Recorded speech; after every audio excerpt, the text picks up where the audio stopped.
Hi friends, మీ pets కనుక మా YouTube channel through మీరు అమ్మాలనుకుంటే క్రింద ఇస్తున్న వాట్సాప్ నెంబర్కి మీ పెట్స్ యొక్క డీటెయిల్స్ షేర్ చేయండి. హాయ్ ఫ్రెండ్స్, ఈ వీడియోలో మన వ్యూస్ కోసం మొత్తం అన్ని పట్టా పిల్లలు తీసుకొచ్చానండి. మొత్తం 6 పట్టా పిల్లలు అవైలబుల్గా ఉన్నాయి. దీంట్లో 3 వచ్చేసి పుంజులు, 3 వచ్చేసి పెట్టలు. వీటి ఏజ్ వచ్చేసి సుమారు 4 నెలల వరకు ఉంటుందని చెప్తున్నారు. బరువు ఒక్కొక్కటి 1 కేజీ కన్నా తక్కువలో ఉంటుందని చెప్తున్నారండి. ఇవన్నీ కూడా ఒకే ఓనర్ గారి దగ్గర అవైలబుల్గా ఉన్నాయి.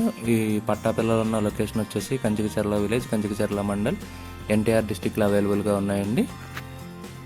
ఈ పట్టా పిల్లలు అన్నింటినీ కలిపి గుత్తగా అమ్ముతానని చెప్తున్నారండి. మొత్తం అన్నీ కలిపి 8,500గా చెప్తున్నారు. ఓనర్ గారి నెంబర్ని ఇక్కడ వీడియోలో ఇస్తానండి. ఎవరికైనా కావాలంటే కనుక ఆయన కాంటాక్ట్ చేసి పట్టా పిల్లలను తీసుకోవచ్చు. కుదిరినంత వరకు వెళ్ళి చూసి తీసుకోవాలని చెప్పి మనమండి. ఈ వీడియో కనుక మీకు నచ్చినట్లయితే తప్పకుండా లైక్ చేయండి. మరిన్ని ఇలాంటి వీడియోలు మా ఛానల్లో మీరు మిస్ కాకుండా చూడాలంటే మా ఛానల్ తప్పకుండా సబ్స్క్రైబ్ చేసుకోండి. Thank you all.